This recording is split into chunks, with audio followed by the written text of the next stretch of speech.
www.palmcoastgov.com to schedule the meeting.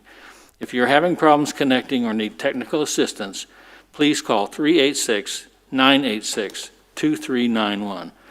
Public participation will work as follows. The chair will call for public participation. Those in physical attendance will be given the opportunity to address the PLDRB members by approaching the podium. When no further in-person attendees approach the podium, the chair will then call for public participation from callers that are on the line to address the board. For all callers, prior to calling in with your comments, if you are watching the meeting from our website, please mute your computer so when you call in with your comments, there is no interference. To participate via phone, please call 386-223-1690. You will need to hit *9 to raise your hand to provide your comments when you would like to speak during public participation. You will be acknowledged by being unmuted, and you will hear a message that you have been unmuted. Please begin by stating your name clearly and slowly for the record. You will have 3 minutes to speak. When there is 15 seconds left in your 3 minutes, you will hear a beep, and then at the end of your 3 minutes, you'll hear another beep, and you will be muted at that time. You will not be disconnected from the meeting. All callers will have the opportunity to speak. Please be aware there may be a short pause as we switch to the next caller. Today is December 16th, 2020. It's approximately 5:30 p.m. Please rise and join me in the Pledge of Allegiance. I pledge allegiance to the flag of the United States of America, and to the republic for which it stands, one nation, under God, indivisible, with liberty and justice for all. Thank you, Irene. Would you please call the roll? Mr. Smith. Here. Mrs. Lucas. Here. Mr. Albano. Here. Mr. DiMaria is excused. Mr. Scully. Here. Ms. Shank. Here. Mr. Lemon. Here. Ms. Bott is excused. Ms. Nicholson. Here. Mr. Hilton. Here. Mr. Chairman, we do have a quorum. All right, thank you very much. First item on our agenda is approval of the minutes from the meeting of November 18th, 2020. Are there any corrections or additions from members of the board? All right, hearing none, is there a motion to approve? Motion to approve the minutes. Is there a second? I'll second. All right, a motion and a second. Irene, would you call the roll? Mr. Albano. Mrs. Lucas. Yes. Mr. Hilton. Yes. Mr. Scully. Yes. Mr. Lemon. Yes. Ms. Shank. Yes. Mr. Smith. Yes. The motion carries 7-0. Thank you. Item number 2 is the Palm Coast Commerce Storage Phase 2 Technical Site Plan, a Tier 2 Amendment, Application 4553. Mr. Tyner? Thank you, Mr. Chairman, and good evening, Planning Board members. This item is a modification to an approved site plan that actually the Planning Board approved back in May 20th, 2020. The site is under construction, been under construction for several months. The applicant has provided amendment to that original site plan to allow for 20 covered recreational vehicle storage units to the south of the project, and that requires approval by the Planning Board since it's a modification of a Tier 2 site plan. City staff is Mr. Hoover, our senior planner, will have the details in the staff presentation. Good evening, everyone. The site's about 4.3 acres, located about 800 feet south of Palm Coast Parkway at the southwest corner of Commerce Boulevard and Pine Lakes Parkway. On May 20th of this year, the Planning Board approved a technical site plan, Tier 2, for a 3-story, approximately 66,000 square foot self-storage facility. That facility has been under construction for a couple months. The property owner recently submitted a technical site plan Tier 2 amendment to add 20 covered RV storage spaces south of the building that's under construction.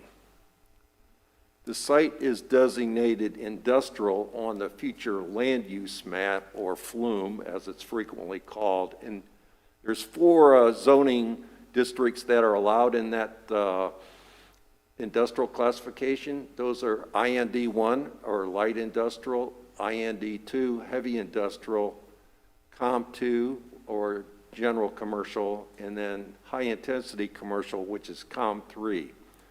To the south and east, you can see the yellow area. Those are residential, and then there's mixed use along Palm Coast Parkway.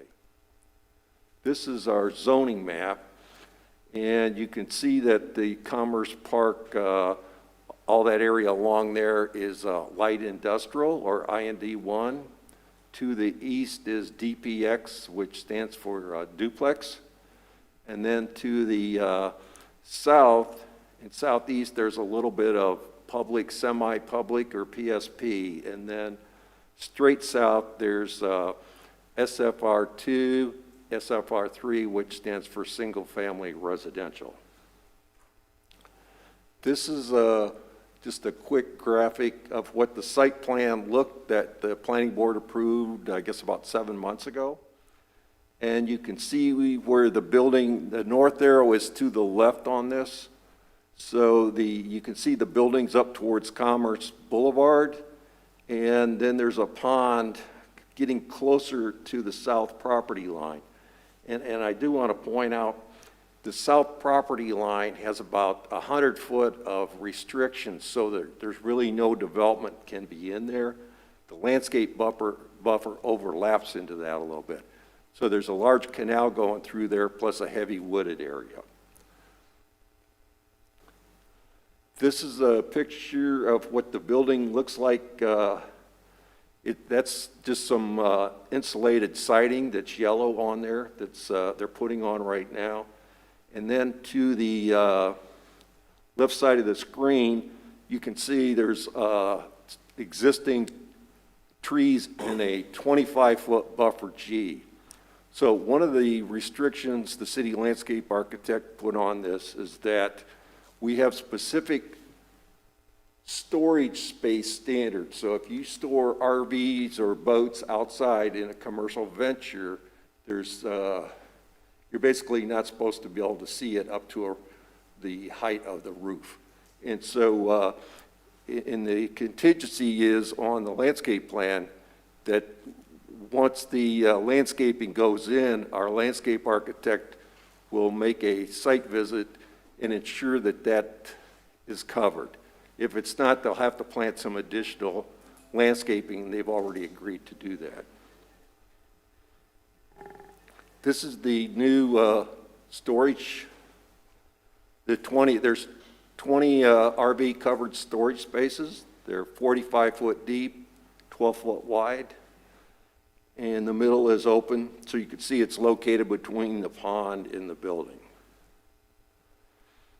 And this screen is basically, you might be wondering why we're bringing this back. So Section 2.0507 of the Land Development Code provides 4 thresholds for review of technical site plan modifications. And if the changes do not exceed any of the 4 thresholds, then it's an administrative review that's done by staff.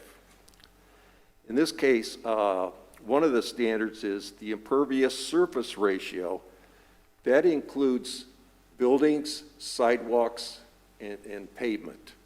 So if it increases by more than 15%, then it gets kicked back to the planning board is a reviewer also. So in this case, it goes up by 33%, and you can see that in the upper right-hand part of the screen. It went from 22.7% to 30.2%. I also showed up there parking for RVs. It's 2 spaces per 100. So they amended their parking calculations. So they had 444 storage space units, and they're adding 20 outdoor RV spaces. So anyway, it really didn't change the they updated the calculations, but they already had enough parking, so it didn't make any difference.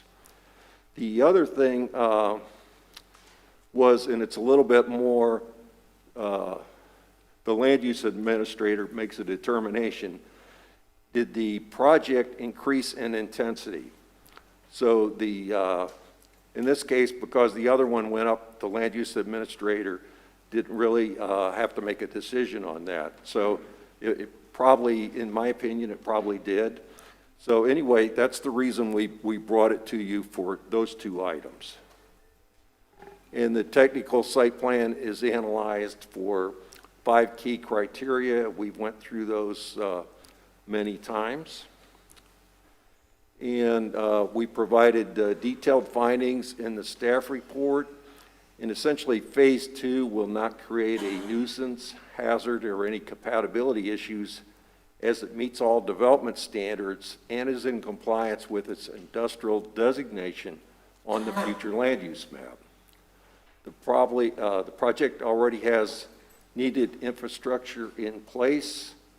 It supports 3 goals or policies or objectives of the comprehensive plan, and it meets the standards of the light industrial zoning district and the Unified Land Development Code. Planning staff recommends that the planning board approve the technical site plan. It's a Tier 2 amendment for Palm Coast Commerce Storage, application 4553, conditioned upon finalize all engineering plans prior to any new site work for construction of the 20 covered recreational vehicle storage spaces. And the applicant and his engineer is here if you have any questions for staff or them. All right, the applicant does not have a presentation? Correct, they do not. Okay. Bring it back to the board then. Does the board have any questions of the staff or applicant? Ms. Lucas? Prior to the presentation tonight, how many spaces were set aside for persons with disabilities? With disabilities, it's 2. Out So of you're- overall, how Of the many? first 25, you're required to have, I'm pretty sure it was 2. Is that correct, Mr. Engineer? Yeah. I think it's shown on a previous slide, but you're required to have, for the first 25 spaces, at least 1. It appears there's one handicap space. One handicap space, or disabled. Does that seem reasonable? That's been around for a long time, that I've been a planner, and each state sort of does it, they create their own standards. And if I can just add, Ms. Lucas, that, when we have a site plan that's going through our process and through review, the Florida Building Code has standards for ADA, and our building official actually reviews along with our site development engineer to make sure we meet the minimum standards, not only how many, but where they're located, and the striping, and the signage, and the width, and all those factors to make sure that we're in compliance with the ADA standards.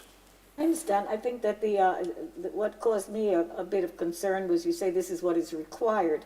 But my question was, does that seem reasonable?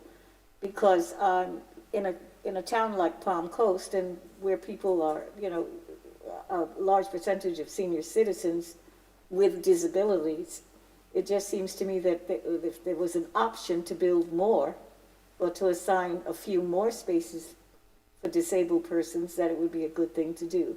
Not that it's required, I'm sure that it does meet the requirement.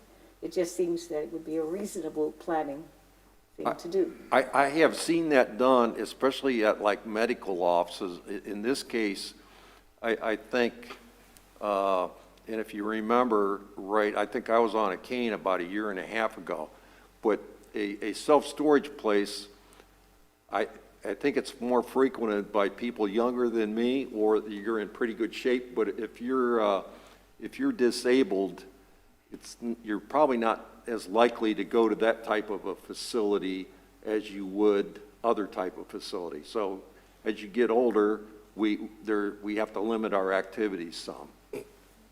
I'm not quite there yet, but okay. I'll take your word for it. Okay. All right, are there any Thank you. other questions from the board? Okay. Seeing none, we'll move on to public comment. This is a public hearing. So any member of the public that would like to address the board, please come forward, state your name and address. You have 3 minutes to address the board. You will be allowed to speak only one time per item.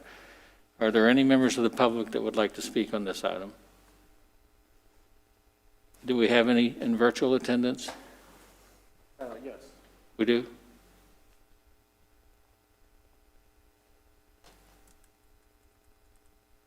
Got 3. 3 for this item?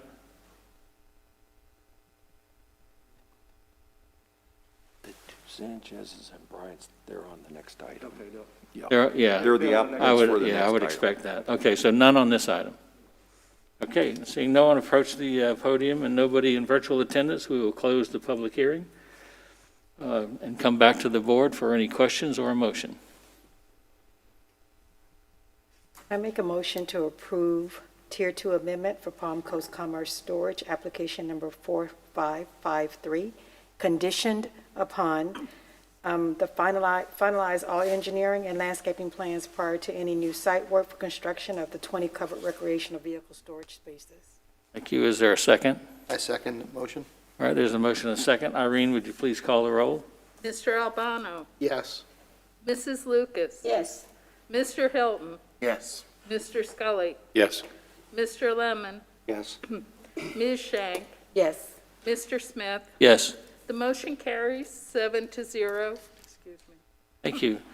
Now we'll move on to item number 3, which is the West Pines Master Plan Development Amendment. Go up next, or do I have to go on it? Mr. Tyner, who will, Thank you, Mr. Chairman. Yeah, this item was actually heard by the planning board on October 21st, 2020, and for a master plan development located in the West Pine subdivision.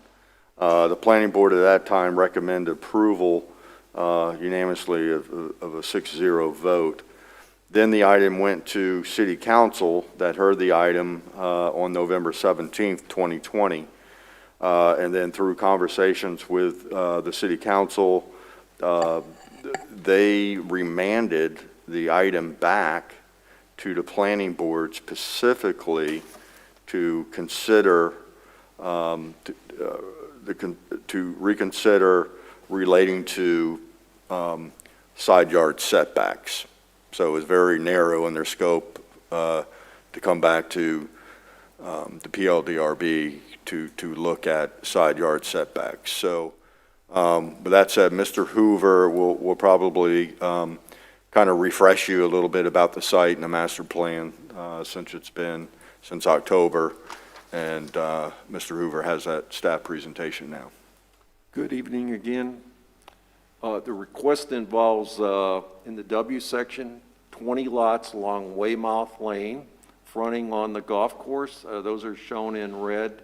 12 of the lots have already had attached homes built on those. So the attached homes are 2 single family, and each one is on a lot with a 0-foot setback on one side. The remaining 8 lots are the basis of the request in the MPD amendment. Back in 1988 to 1990, ITT built attached homes on 12 of the lots, and the remaining lots, 8, have sat vacant since that time. On October 21st, the planning board reviewed and unanimously recommended approval to city council, and then on November 17th, as Mr. Tyner mentioned, the city council remanded this back to the planning board. There was a neighborhood meeting on this way back probably in about September or so, and as we found out some of the concerns with the neighbors, the applicants have addressed some of those and have worked with the neighbors some, and staff has stepped in and tried to move things along too. The couple things that staff suggested was having 1,800 square foot minimum living area homes, and the building's 1 story. The 1 story was for compatibility reasons. Primarily, the 1,800 square foot was for two things. One, in staff's opinion, if these units were built and were rented out, which was a concern of the neighbors, that the 1,800 square foot would eliminate that possibility, some, but not 100%. The other main concern was closeness to the existing attached homes. The project went to City Council with 7.5-foot side yard setbacks on the new homes if they're single-family detached. Since that time, the applicants have talked to the neighbors and agreed to go with 10-foot side yard setbacks on the 4 northern lots. The 4 northern lots are between some of the existing attached homes, while the 4 southern lots are clear to the south of many of the attached homes. A couple other requests were that the homes have attached side-loaded garages like the attached homes do.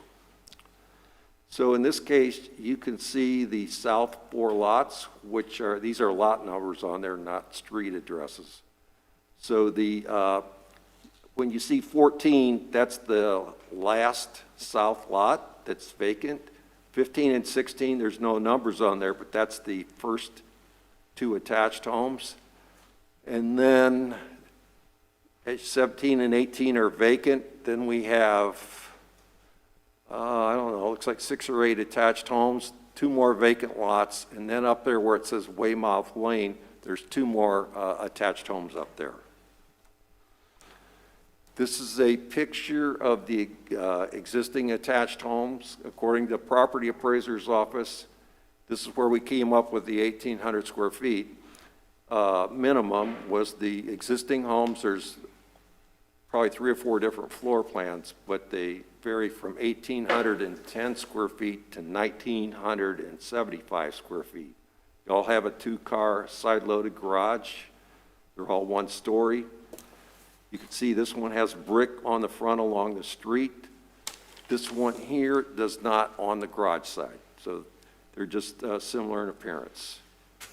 This is a picture of a house across the street that's pretty similar.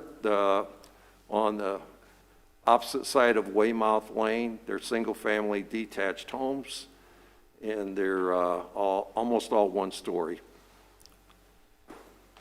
This shows that lots 11 through 19, which include, those are 75-foot wide lots. When it goes up to lot 20, for some reason, those are larger lots, 10-foot wider. This is a picture of a home I showed you before. It's at the end of Weymouth Lane, past lots 27 and 28, about 4 more lots down there. It was built, I think, in 2019. It's 62 feet wide, and it's 2,200 square feet. And I mentioned it was fairly good example of what's getting built in Palm Coast on the ITT lots. So part of the reason that staff was asking for 7.5-foot side yard setbacks on the 75-foot wide lots, that would leave where a home like this could probably be built. If you go with 10-foot setbacks, then it would not be able to. Okay, we've had some requests that the side yard setbacks for the new homes be 15 feet. This is a picture of a almost new home in Grand Landings that's 45 feet wide. So if you take a 75-foot lot and put 2 15-foot setbacks on it, this is as big a home as you will get. And so in staff's professional opinion, that home is not compatible with the neighborhood. So some of the potential options the planning board could consider is go with minimum 10-foot side yard setbacks on the northern 4 lots and remain at 7.5 feet on the southern 4 lots where there's not much concern from the neighbors. The applicants have agreed to do that. 2 or 3 neighbors have also suggested and asked for side-loaded garages. So that's something else that could be considered.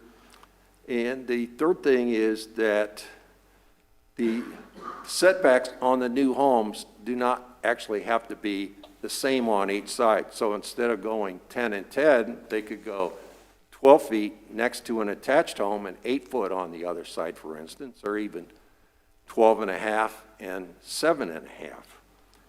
And this shows you what that would look like. So starting on the left side, you'll see a 0 foot. That's an attached home where there's no setback on one side because it's attached. There's 13 feet on the other. So if the new home went 12 and a half feet on that side, there would be a 25 and a half foot setback. Then where the new homes are next to each other, they would still have a 7.5 foot setback, which is what's customary out there for a minimum in most of our SFR 2 and 3 zoning districts. And again, as you go to the right, the blue line is just separating the south lots from the north lots. So as we see the home on the new home on the right, there again, there's a 12.5 foot setback on that side, and then there's a 13 foot setback on the other side. So you'd have a minimum of 25.5 feet. As this would go back to the city council, and there would be 2 more public hearings on it. The applicants are in attendance, Joshua Bryant and Alberto and Antonio Sanchez.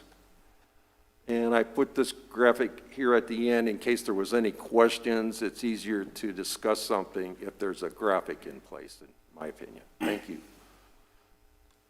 All right, thank you. There are 2 applicants in attendance virtually, is that what you said? 3? All right, have they requested to speak? None have requested to speak? No. Okay. All right, we'll come back to the board then. Does the board have any questions of the staff or applicant? I have a question regarding the conversation that they had with the existing owners on this 10 feet. So are we not voting on those 4 north lots? Or are we still keeping this as a whole project and the side yard setbacks is going to be based on our conversation for all of the lots? Well, I think that you have the option to do whatever you think is right. I mean, I could see imposing a setback on some lots that's different from what it might be on other lots. I think that ability is open to the board. Okay, thank you. not uncommon in a MPD, Right. as Chairman has pointed out. Any other questions of the staff or applicant So we could have a different standard for. for different lots? For, yeah, adjacent to existing. Exactly. I have a series of questions, because I wasn't here for the October meeting, so forgive me, but some of this might be rehashing what you already did. But the original PUD was adopted in Flagler County. And when I looked at it, it required an exhibit seemingly at a later time. Was that exhibit entered into the record sometime later? I see this exhibit B1 and B2, and I don't know which is the original.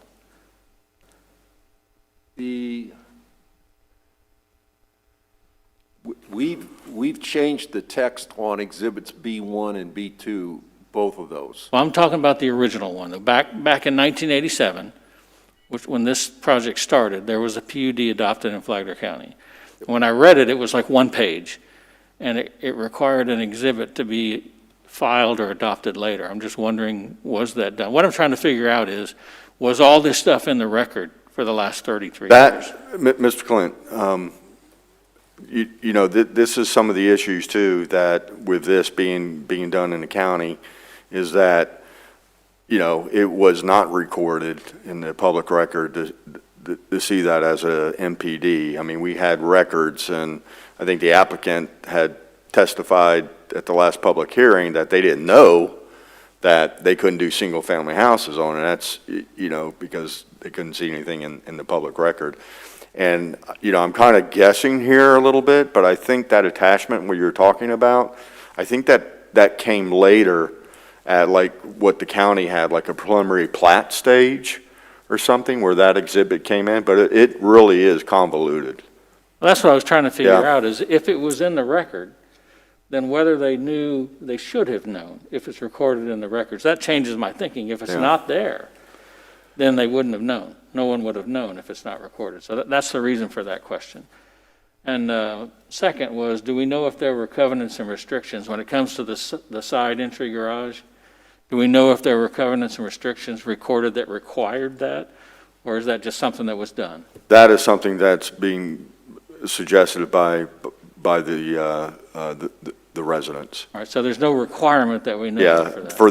for these specific lots, there are no covenants and restrictions with the associated with these vacant lots. Yes, Okay. on those exhibits, it does say there's no pools or rear fences.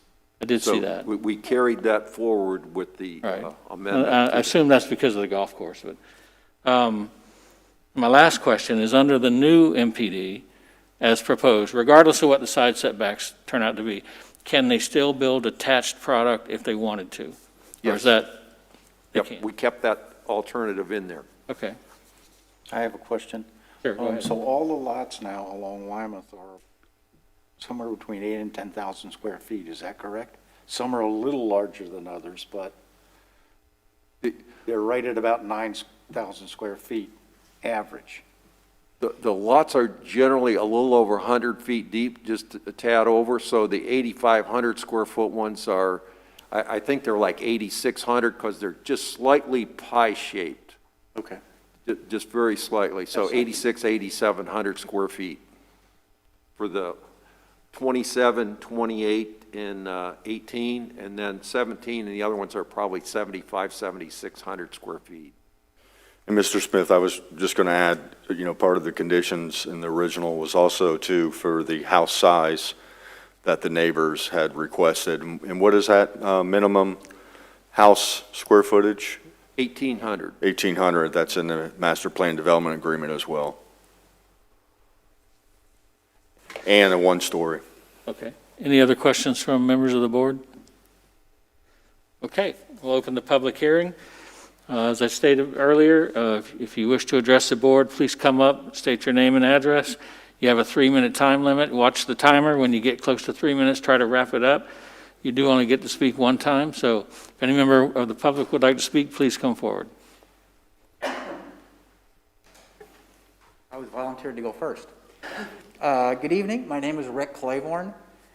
I live at 58 Weymouth Lane. Several years ago, my wife and I decided when we retired we were going to move to Florida. And we're from Minnesota, so the reasons should be self-explanatory. We started looking at communities throughout Florida, and we got to Palm Coast, and it just became obvious right away we really liked the place.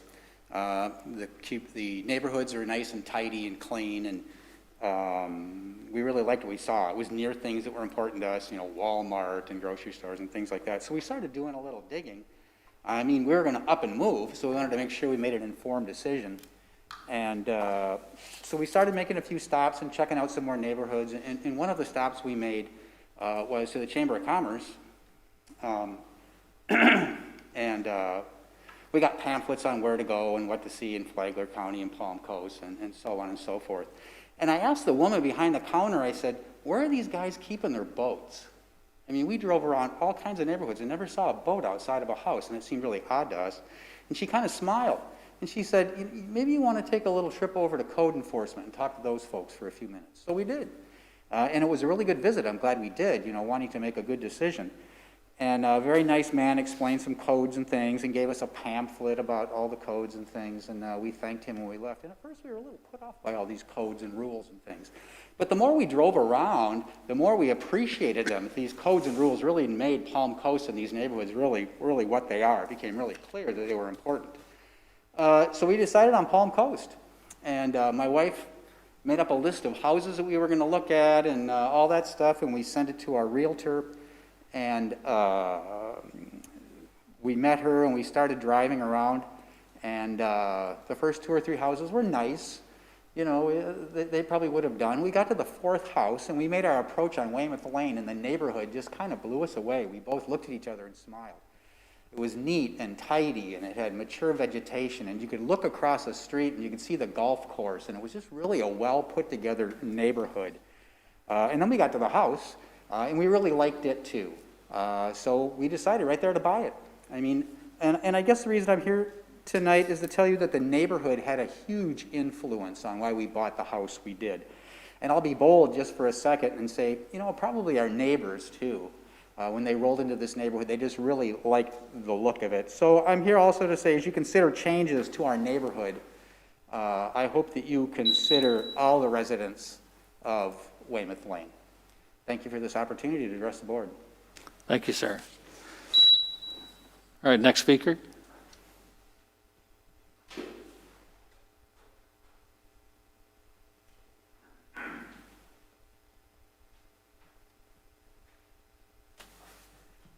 My name is Dave Kaufman. I'm the treasurer, secretary of the West Pine Homeowners Association. My wife and I live at 59 Weymouth Lane. My wife and I bought our home in 2004, and we really liked the look of that place when we first saw it. It was hard to believe when we pulled into the driveway that it was an attached home. The side garage and the way the garages are set there at a 90-degree angle made all the difference. When you come to the front from the street, all the driveways in our association homes have a slight turn to go into that side garage. All of the homes have double doors in the front. They have nice high sloping roofs. It's really a good look. And I'm here to encourage that side garage, loading garage, especially in those 4 northern lots. Because with our association, we have 2 homes at each end, and then the 4 lots in between, and then we have 8 homes in between those empty lots. So for continuity and for look and for simply the way we would like to continue with our homes if those homes are built there, that side load garage I think will make a significant difference. So thank you. Thank you, sir. Next speaker, please.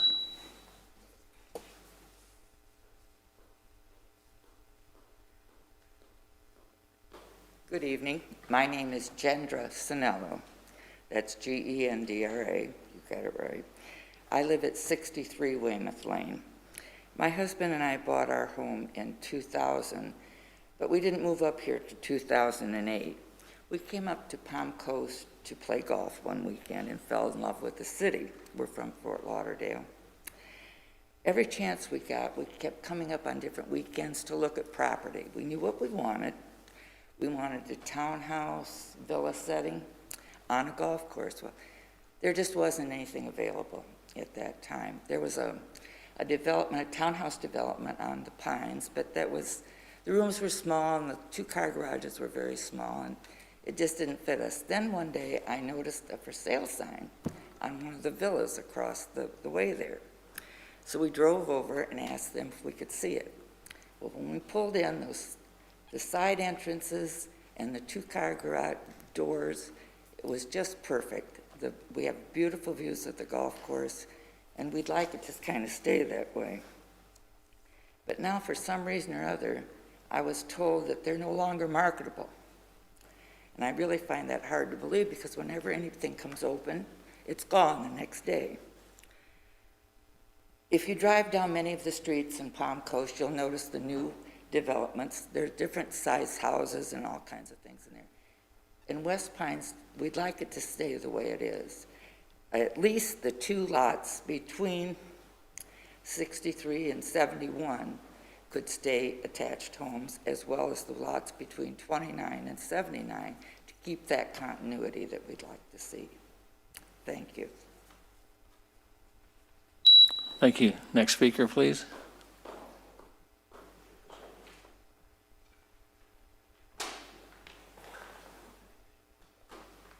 Good evening. My name is Jim Sinello. I belong to her. I've been listening to talk about making things this, that, and other. My curiosity is, what is wrong with the zoning that we have now?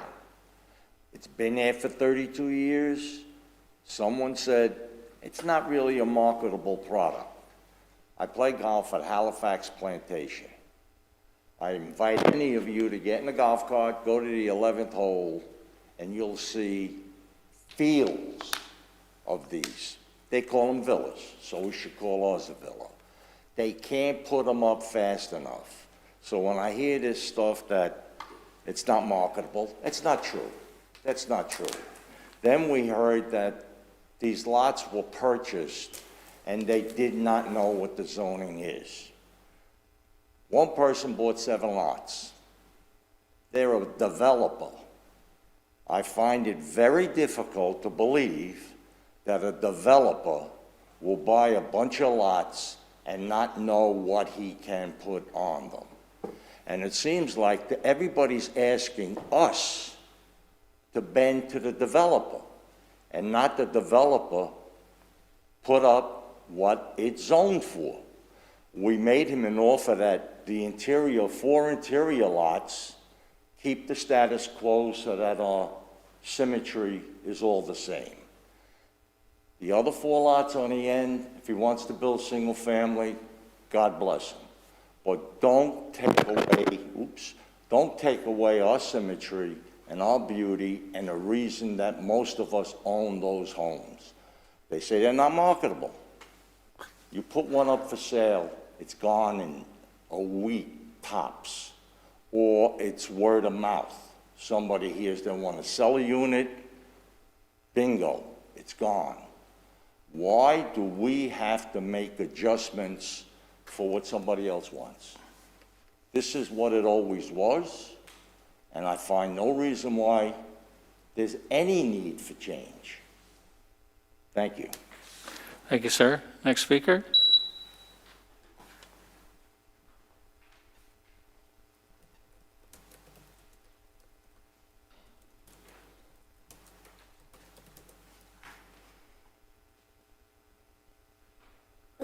My name is Carol Brassfield, and I live at 5 Weymouth Lane. I live down from the Homeowners Association, and my husband and I moved up here to retire. We're originally from Oklahoma, and neighborhoods mean everything to us, and we have just fallen in love with this little circle that we live in with the Homeowners Association, and we walk around on the other side. All the homes are basically the same. They're all well kept, and the neighborhood is just, I couldn't ask for a better neighborhood. But I'm here to stand with them, and I don't understand why they have to change why they have to make the change for someone that is not a part of the community. What you're all describing here doesn't really make sense to me, but I just want you to know that we love our little neighborhood and we don't want it to see it change. Thank you. Thank you very much. Next speaker.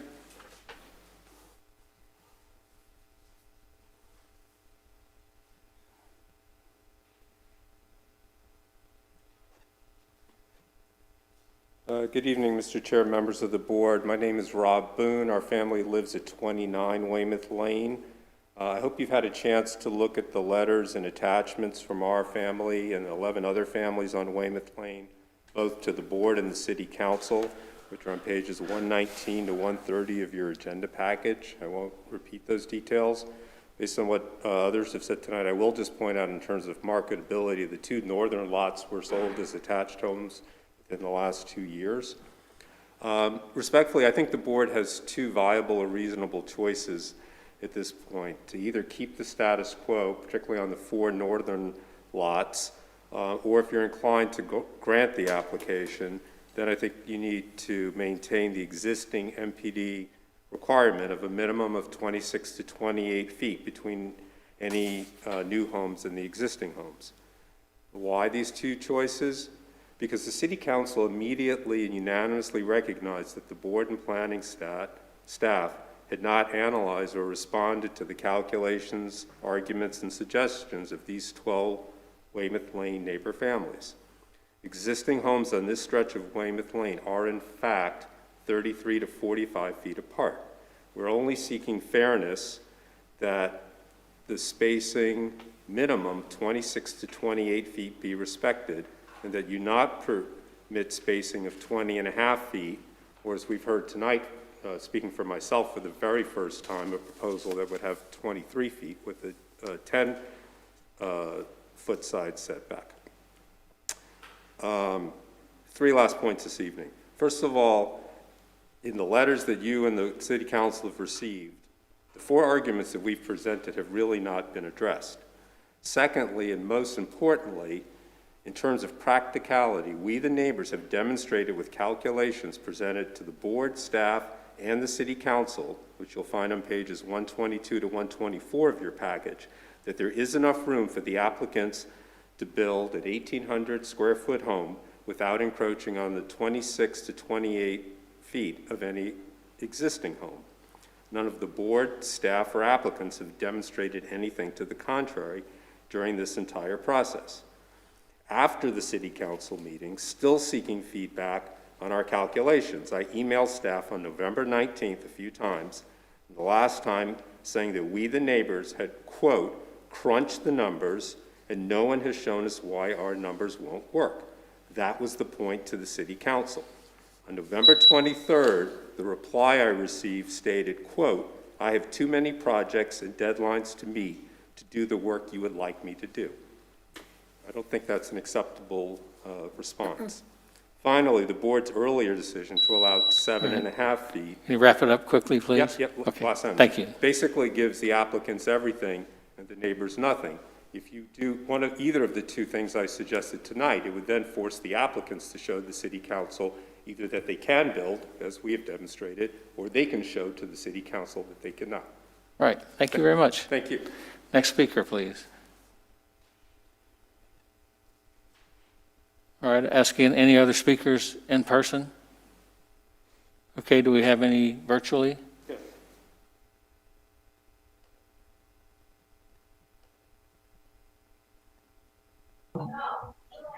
Hello, yeah, I would like to speak if possible. This is Joshua Bryant. If you give me the go-ahead, I'd be... Yes, you have 3 minutes. Please go ahead. Okay, thank you. Yeah, I didn't ask to speak before because I spoke at the last meeting and there was nothing in addition to add. The only thing I wanted to add, because especially since the one gentleman wasn't there last time, is that one of the main concerns and the main origin of the situation was because I own one lot and the Sanchez's own a lot next to me. And they've owned theirs for many, many years. And my father purchased that one a few years ago. So, as you said, the convoluted nature of the zoning, which my father did not know about, obviously has been an issue for many, many years because these sales were illegally done or done without disclosure.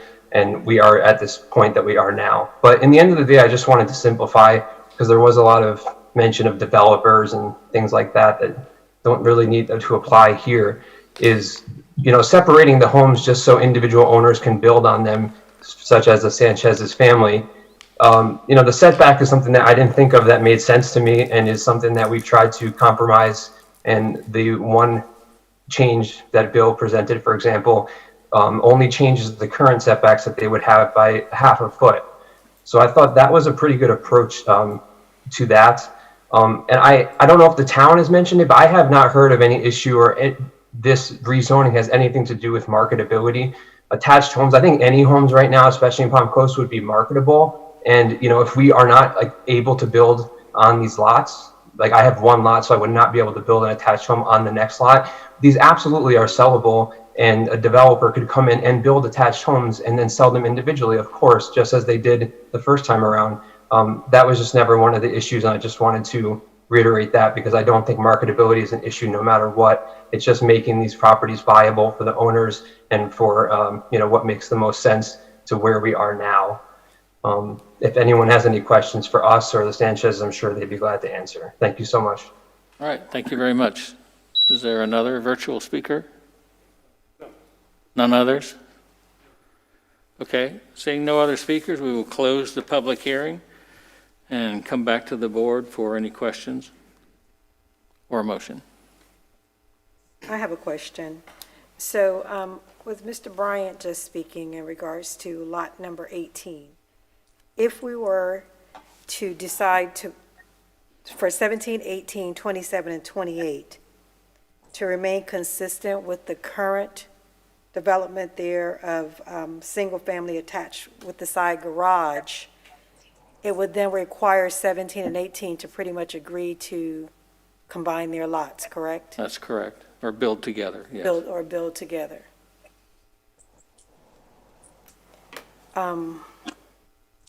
Has that been discussed as a potential option so that to maintain the continuity from 17 up to 28 with that northern side, so it's consistent?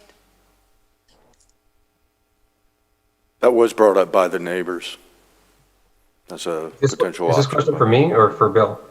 Well, I was wondering in terms of the Sanchez's and the Bryants. In regards to your question, I do actually, yes, we reached out to them because we were thinking of all of the issues, which neighbors had specific issues and what we could do about it. And I am not planning on living there as the Sanchez's are planning on moving their family and building homes there. So I reached out to them to see if maybe we could, sell 18 and 17 together and kind of remove it from this issue. But just like many of the owners that live there now, Mr. Sanchez, their father, who's not here, that is the lot that he would like to build his house on, and that's why he bought it. So he was not interested in combining it with mine and selling it or getting rid of it or, building an attached home to sell. He wanted to build his own home. So we have, discussed, yes, anything we could do to make this easier and make it work. We're just in a tough position because we did not know about this. And as you may have heard last time, I brought this up recently to the Sanchez's, who've owned these for many years, and they challenged me when I first told them that single family houses cannot be built. We were thoroughly not aware. Does that answer your question? Yes, it does. Are the Sanchez's developers in other areas? The Sanchez's are custom home builders up in Canada. I think it's in Ontario, Providence. I believe they build very custom homes. They told me 3 homes a year. So the two brothers are co-owners. Mr. and Mrs. Manuel Sanchez are their parents. So the parents are the ones that own lot 17, and that's the lot that they would like to build on. Mr. Hoover, are they on the line? It's Antonio. I'd like to speak if possible. Antonio Sanchez? That's correct. Yes, you can speak. Go ahead. So as Joshua mentioned, my parents bought lot 17 with the intention of building. They live in Palm Coast now. They live on Putter Drive. And they'd like to build a custom home around 2,000 square feet in the next couple of years.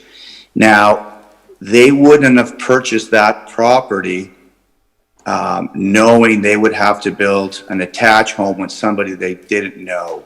So absolutely none of us knew about the requirements of building attached homes there. And as Joshua said, he is the one that shed light on that and said, hey, guys, you guys don't know that, but you and myself and your dad need to build a house together. Those are the covenants in that community. So that was all news to us. And so the lot that my parents really like to build on is lot 17. And Alberto and I probably won't build a retirement home in that community for at least 5 or 10 years. So our plan is to probably sell 1 or 2 of the lots and then keep the other lots for ourselves for a retirement home down the road. So initially, the city had tabled a 7.5, and we went with that, thinking that was okay. And obviously, there was some pushback from the community, and Joshua, my brother, and myself, chatted, and we said, let's go to 10 feet if that will appease the neighbors, because at the end of the day, we want the neighbors to be happy with what we build. And initially, we thought if we tabled that it'd be single home bungalow, 1-story, minimum 1,800 square feet, I think the community would be the value of the property would be better, higher.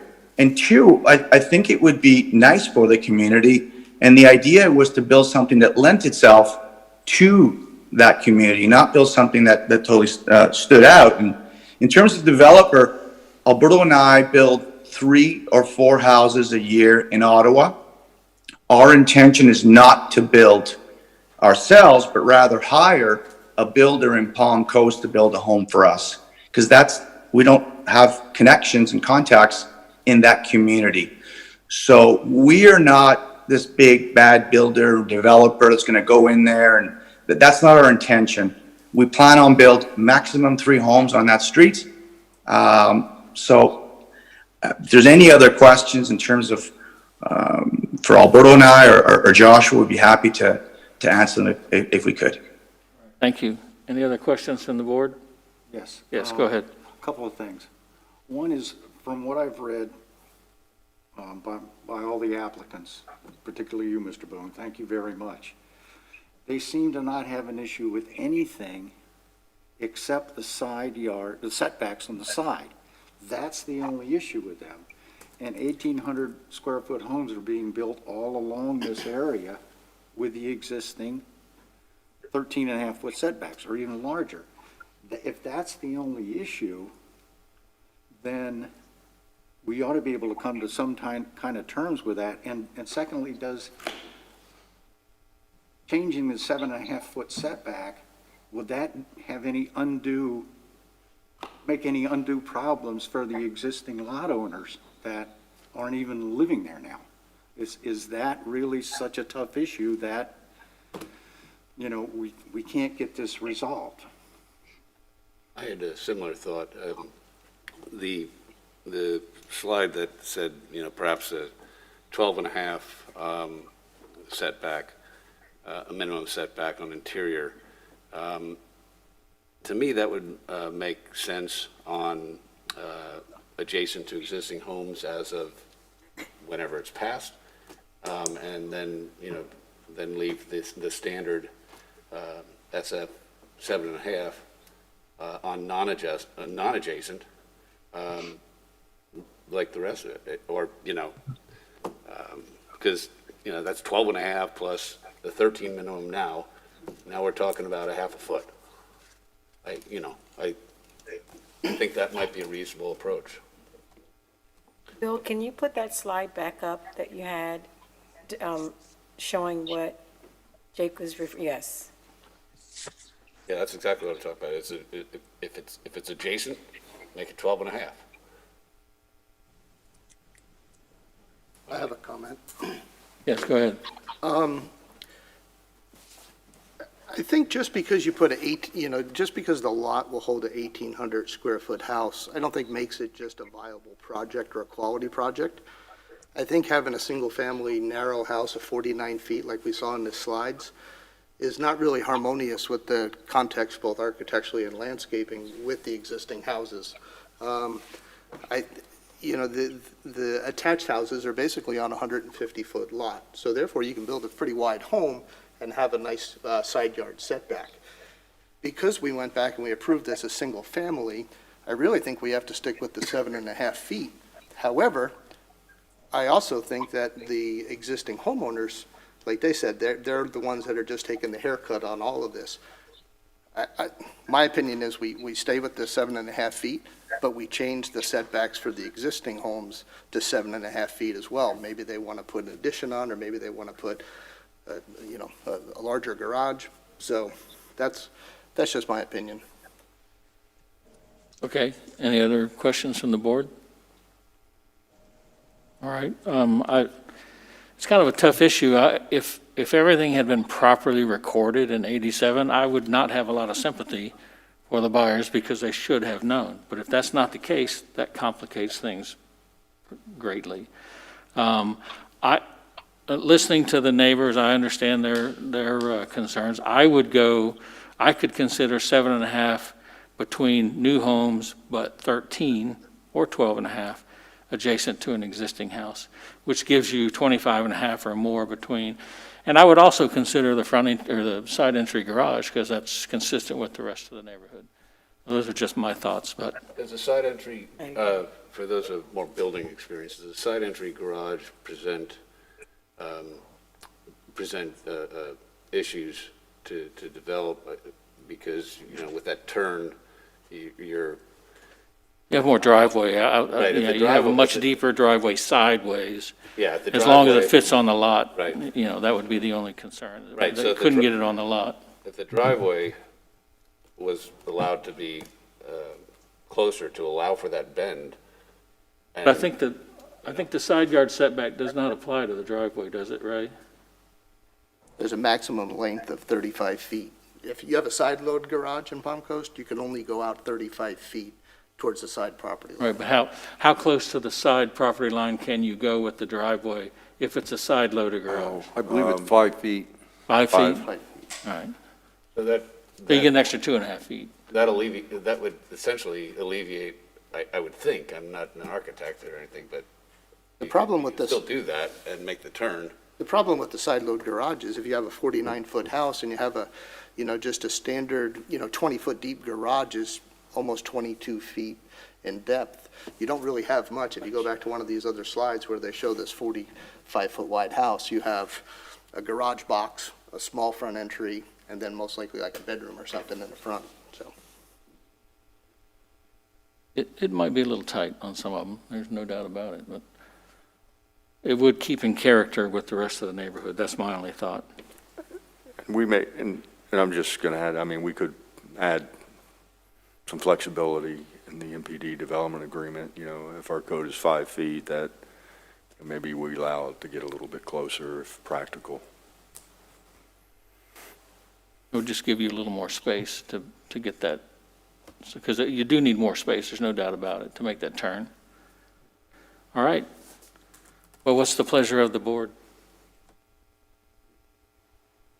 I agree with what your recommendation is. I agree with what you just described. Making a motion? Can you restate that? Yes. Can you restate can that you before the motion? I doubt I could. Sandy? I make the recommendation that we increase the setback for the lots that are adjacent to existing homes to the recommended 10 feet, 12 feet, to the recommended 12.5 feet. Okay. And the lots that are the new homes not adjacent to the existing lots, we're making it 7.5 feet, and that we have side entry garages. And give the staff ability to modify the side setback to the driveway if needed. Right. To accommodate the To side entry. accommodate as needed. Okay. That's my motion. Does that cover everything, Ray? Yeah, I got it. We have it, sir. Okay. Is there a second to the motion? I'll second it. All right, there's a motion and a second. Irene, would you call the roll? Okay, Mr. Albano, No. Mrs. Lucas, Yes. Mr. Hilton, Yes. Mr. Scully, Yes.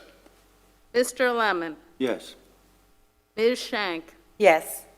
Mr. Smith. Yes. The motion carries 6-1. Okay, does everybody understand what was adopted? Well, this is a recommendation of the city council, so it goes on to the city council with that recommendation. So 12.5 feet side setback for any house abutting an existing house. 7.5 feet if you're abutting, new house, abutting new house. Side entry garage and some flexibility in the setback to the driveway to allow for the side entry garage. That's the recommendation that'll go on. Yeah, I think that was already a provision. The single story and the 1,800 square feet is not changed. Exactly. Yes. The option between attached homes or unattached homes, is that? That's Yeah, my understanding is it already allows for attached homes, and that will remain. Is that, That's correct. that's correct? Okay. Attached homes in the 4 lots that we're talking about have to remain as attached homes? No. No. The 4 lots would have the 12.5-foot side setback if adjacent to an existing house, and only 7.5-foot side back between the 2 new lots, not an existing house. So that keeps you the minimum 25.5 feet, I guess, between houses on those northern 4. Are they going to be attached homes or unattached? Unattached, they can be either, but they can be unattached. Yes. They can be either. So again, that's the recommendation of City Council. It goes on to City Council. They make the ultimate decision. I'm sure they'll be happy to see you again. Mr. Smith? Good. Thank you so much for your comment. We tried to do the best for everybody here, so. Okay, quick. Mr. Smith, I have a question on the wording of this. So when we say 12.5 feet for an existing home, is it the existing homes as they are today? Yes. You need an as-of date. for Yeah, sure. because if there's somebody that builds on one of those lots in the north, then it becomes an existing home. So then he's going to have to be 12.5 feet from that one. Right.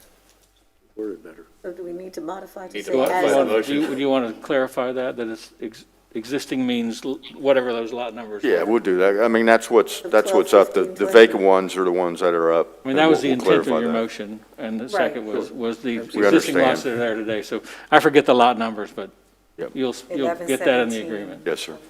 Okay. Thank you all again.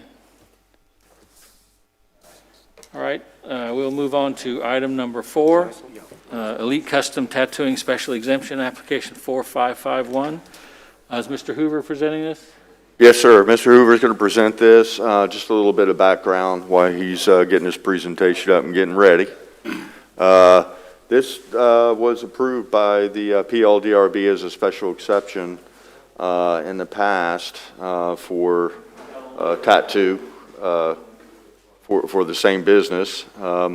Business is good for them, and an adjacent unit came available that's directly adjacent to them, and they wanted to add that on as part of their business. You know, they'll take the wall out and everything like that. And so, you know, technically it's almost like a modified version of the existing special exception, but, you know, for our application purposes, it's a new application for a special exception. But with that, Mr. Hoover will have the quick staff presentation. All right, thank you. Mr. Hoover. The name of the business is Elite Custom Tattooing. It's located at 160 Palm Coast Parkway at City Marketplace. I think that's a 2-story building there, and they're specifically asking for an exception, special exception, for tattooing, body piercing, and other body arts in the general commercial or COM2 zoning district. This is our future land use map.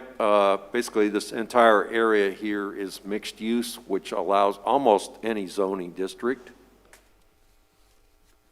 And the site is zoned general commercial or COM2, which is the red area there. And to the northwest, you see a deeper red. That's high-intensity commercial. Directly to the west is a multifamily residential 2, where I think you've seen 2 or 3 times a assisted living facility that's currently under construction there. They do share the same access, joint access, where the brown and the red comes together there off of Cypress Point Parkway. And to the southwest, that property designation is public, semi-public, or PSP, and that's basically city stormwater drainage system and canals.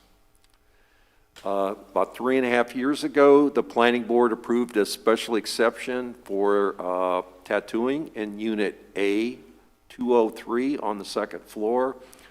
Since then, as Mr. Tyner pointed out, the business has been successful, and the Adjoining unit has become available, and the business owner has talked to the property owner, and they've agreed to lease them the next door unit contingent on the planning board approving this special exception. The applicant did meet the 14-day requirement of sending out certified mail to neighboring properties. Staff has not received any comments for or against the project from the public. The special exception, there's like 3 criteria in there. In this case, is it consistent with the specific requirements for that particular use as set forth in this land development code? In this case, tattooing does not have a special requirement. I did mention one earlier for the outdoor storage, so we have some specific standards for that in there. And like convenience stores is another one that we have, drive-through facilities, churches, and a few other ones. Basically, it's located in a large office, retail, and commercial uses site, and it's previously been developed. All in item B there is, does it meet the concurrency requirements of the land development code? Obviously, yes, because it's already been constructed, the center. And the last one is it compatible with surrounding neighborhoods and promotes the value of surrounding land, structures, or building? The existing facility in Unit A is operated for almost 3.5 years, and the owner has already demonstrated that it can operate it in a manner compatible with neighboring properties. And perhaps the best example is the property owner is willing to lease them another unit. City Marketplace does have a wide variety of commercial uses there that function well together. Planning staff recommends that the planning board approve special exception application number 4551 for tattooing, body piercing, or other body art. The applicant is in attendance if you have any questions for her. Okay, the applicant does not want to make a presentation? No. Okay. We'll come back to the board. Are there any questions from the board of the staff or applicant? Yes. Would there be any services provided that are not currently being provided, or is this just an extension of the existing business and functions? Yeah, please come on up. Just state your name and address when you answer. My name is Danielle Murin. Me and my husband own Elite Custom Tattooing at 160 Cypress Point. We currently have 3 tattoo artists that work in the unit we have now. We only do tattooing. We are planning on using the new space for larger waiting area where you have merchandise that we sell, which basically is sitting in the back right now because we don't have room to display it. We have been speaking with we've worked with the health department in the state and the health department locally, and we are talking with them on what requirements would be to include a piercing booth. It would be 1 piercing booth. There would be only 1 piercer. There is not going to be any more tattooing added to it. So we won't be adding any more tattoo booths. There won't be 8, 9, 10 tattooers and then, a bunch of piercers. So as far as the people coming in, the clientele, we have our existing clientele that come to us already. So it won't be increasing the amount of traffic that much. Most of the clientele that we get calling, asking about piercings are ages, 18 to 30. It's not out-of-state people. It's not, it's local people, which we have to send away to another city to spend their money in another business because we don't have that business here in Palm Coast. There are other tattoo shops. The only other tattoo shop that offers piercings is in Flagler Beach or in Bunnell. So within Palm Coast, we don't have an option for them. So we send people to Ormond Beach or St. Augustine, And we really have a lot of business there that we're losing, basically.